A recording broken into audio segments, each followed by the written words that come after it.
la carne è un po' come il Klondike, no? È presente, ha bisogno di turisti curiosi, perché noi abbiamo bisogno di clienti che arrivano e che devono essersi preparati, come quando sono andato in ferie in Marocco.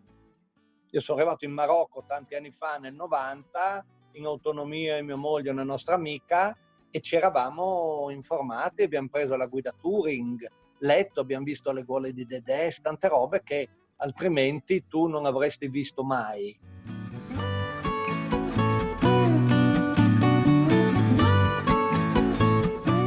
L'albergo diffuso è stata un'idea che è venuta da Leonardo Zanni, il poeta, che poi qui Sutro con Enzo ha cavalcato alla grande. L'interpretazione vera che poi è andata in tutta Italia, l'idea dell'albergo diffuso, è sorta qui a Sutro.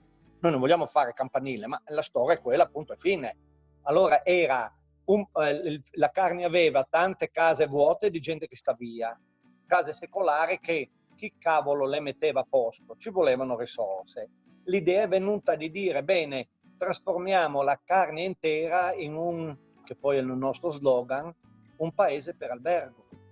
Cioè, mi spiego, in un centro dove non costruire un albergo, fare un investimento di un albergo da 120 posti, 150 posti, nessuno li metterebbe i denari perché il mercato è com'è, è stata rivista, reinterpretata, e quindi tutte queste case sono state messe a posto, sono rimaste della proprietà che l'ha fatta transitare in una gestione come cooperativistica. Se uno vuole andare all'albergo diffuso, cerca quella roba lì. Adesso l'albergo diffuso e tutto quello che è area aperta ha una marcia in più. Abbiamo un po' di casino per le distanze, no? Perché tu non puoi vendere, io albergo diffuso Borgo Soandi ti vendo la mia camera. Secondo me è anche riduttivo.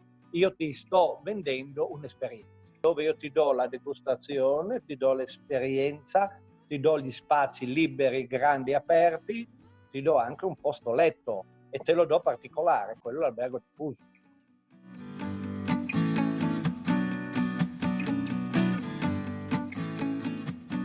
Sicuramente in quota, sicuramente vedere le malghe, vedere il mare, perché vedere le montagne dal mare, non dico che sia banale, però insomma è una roba. Vedere il mare dai monti a 150 chilometri non è così scontato, è in fondo a una valle, perché il Friuli è lungo 150 chilometri e in effetti tutto il Friuli, anche quello andrebbe venduto a nicchie di mercato, no? Perché se tu vai e osservi com'è impostato il Friuli ha un mare che poi è il polmone del nostro verde, poi hai una signora pianura, hai la parte collinare prealpi e le Alpi, cioè tutto in 150 km.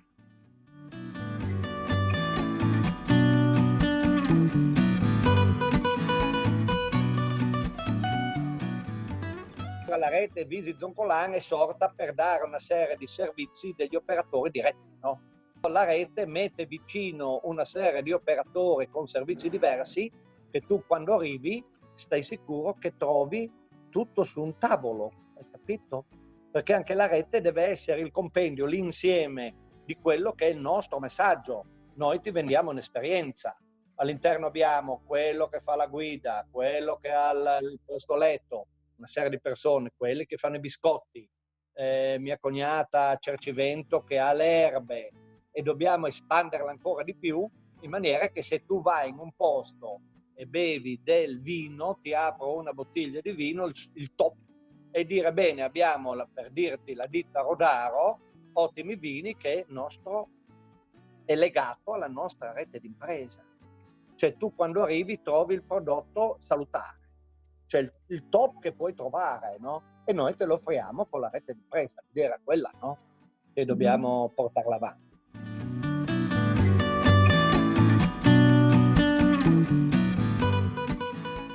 L'invito che uno può fare è: tu devi essere curioso, è come il senso dell'esistenza di Dio.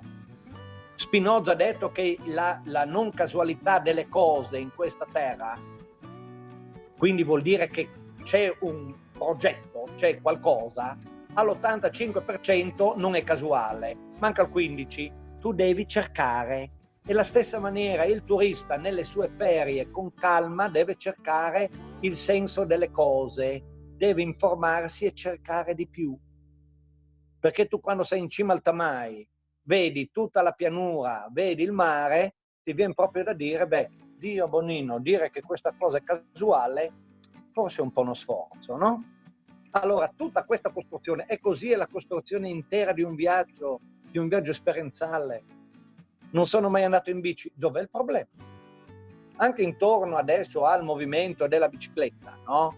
Il turismo lento. Sì, ma mi viene da ridere, il turismo lento è fatto, andiamo con calma, usiamo la bici. Ed è alla portata di tutti, non dello sportivo. E le ferie in Carnia sono a portata di tutti.